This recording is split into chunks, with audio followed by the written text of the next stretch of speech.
Guys, it's Cooking with Life Love again, and welcome to my channel.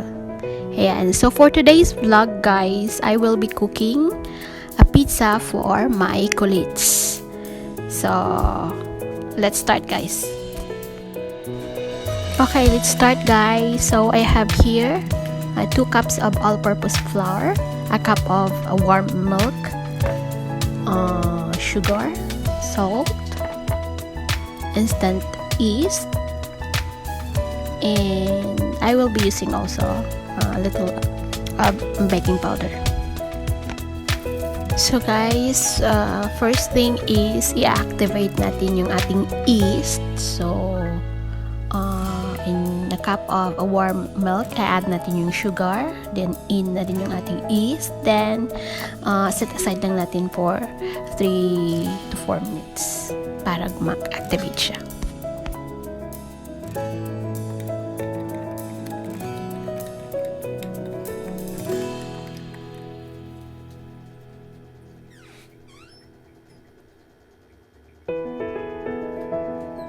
Add din po tayo ng konting olive oil sa ating mixture.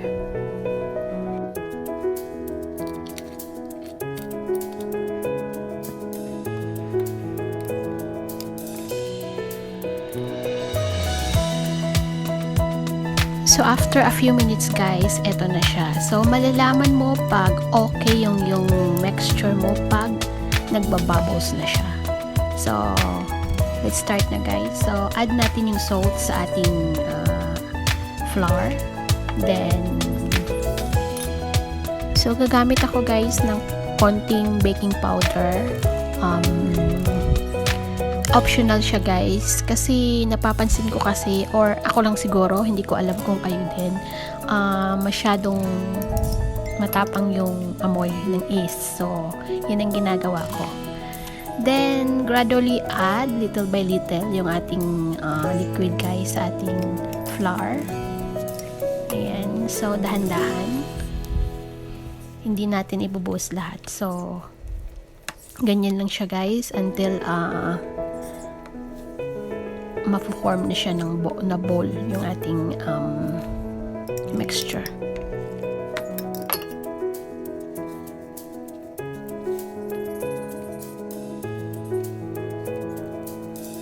Kung napapansin yung sobra yung nyo, yung liquid nyo guys, you can add more ng flour. So guys, let's start kneading the dough. Ayan, so be sure na malinis yung inyong kamay, or pwede kayong gumamit ng gloves. So ako kasi hindi ako sanay ng gloves, mas gusto ko yung ganito na lang, bare yung aking kamay. Ayan. So knead lang natin siya guys until smooth, then saka natin siya i-set aside for half an hour or 1 hour or so pag tumubo na siya.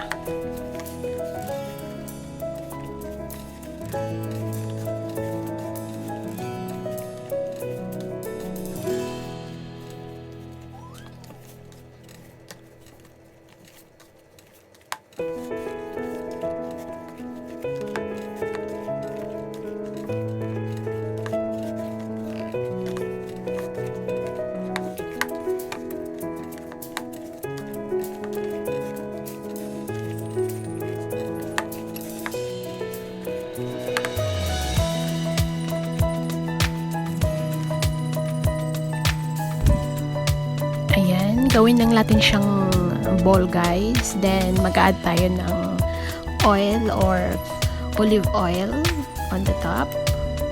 Ayan. Then takpan natin at hayaan doon sa warm place, na the warmer the place, mas madali siyang tutubo. Habang pinatutubo natin yung ating dough, ayan, gagawa po tayo ng sauce. So yung sauce ko is napakasimple guys. I have some cherry tomatoes, ayan, bell pepper, garlic, onion, and coriander, spring onion. So Wala kasing ako available na basil guys or oregano. So, pwede kayong gumamit nun pag meron kayo. So, ginamit ko lang tong available na ingredients. Ayan. I-blender natin siya guys at igisa ng mabilisan.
So guys, ito na guys, na blender natin siya. So napapansin nyo yung kulay niya is hindi siya pula dahil doon sa ating mga green leafy na leaves na sinama.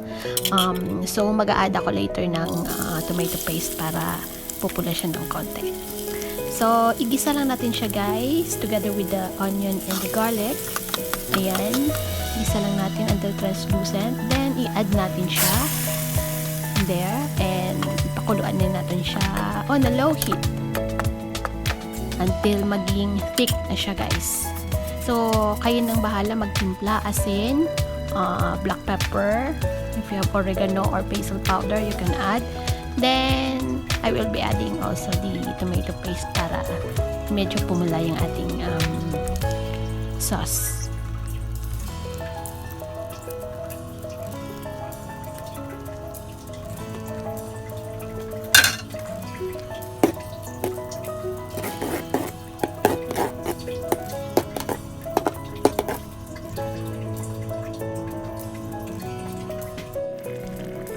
So as you can see guys, maganda na yung kulay ng ating sauce. Nagdagdag rin ako konti ng water kasi masyado siyang thick kanina. So ayan, natimpla ko na din siya. And let's go check our dough. Ayan, i-punch lang natin siya guys para mawala yung air niya sa loob. Then iset aside natin siya ulit. Ayan, for another half an hour para tutubo siya ng pangalawang tubo.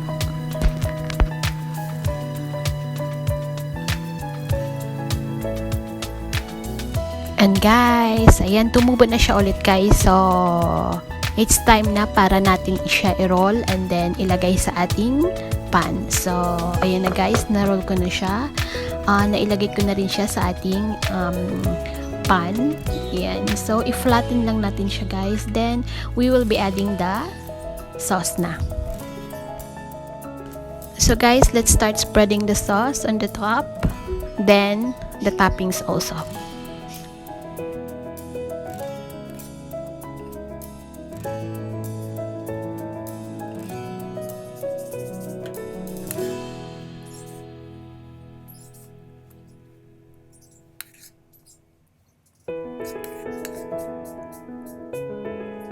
And guys, for the toppings, I will be using a tuna, a canned tuna.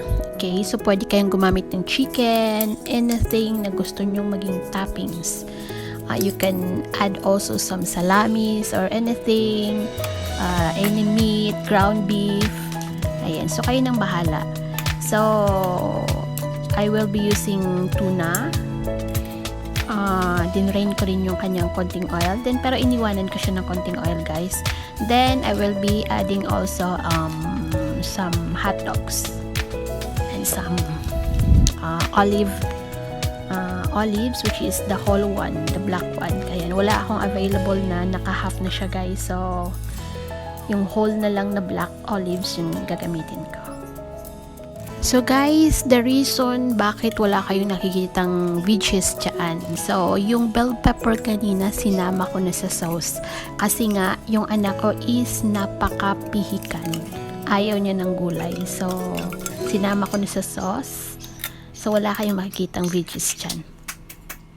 So, pwede din kayong mag-add nung nakaslice na kamatis or onions or bell pepper, mushroom, anything. So, yun lang talaga, hindi nyo makikita yung veggies dyan kasi yung anak ko, hindi talaga kakain pag nakakita ng veggies. So guys, malapit na natin siyang ilagay sa oven. So, i-preheat nyo pala yung kanyang mga oven guys bago nyo to ilagay sa loob. Ayan, so add na natin yung ating olives, black olives. So, okay lang yan guys kahit whole. Ayan, kami-kami lang din naman nakakain. So, for sa inyo, kung meron kayong available na naka-half na wala ng buto, so you can use that one. Then, let's add in our mozzarella cheese. Pwede din kayong magamit ng kung ano-anong cheese na gusto nyo dyan. Ayan, so yan lang ang available. Spread lang natin on the top guys. The more, the yummy. Ayan. So, finishing touches na yan. Yan yung ating ano guys. Then, let's bake.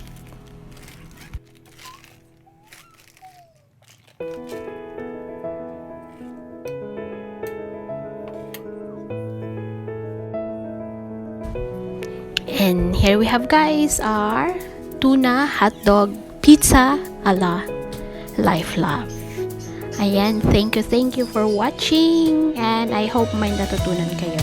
And mega thank you and mega shout out pala sa lahat ng teams at sa lahat ng aking mga friends, YT friends, especially sa Shein International, YTC International, Solid Family, sa lahat ng team collabs. Mega thank you sa support always.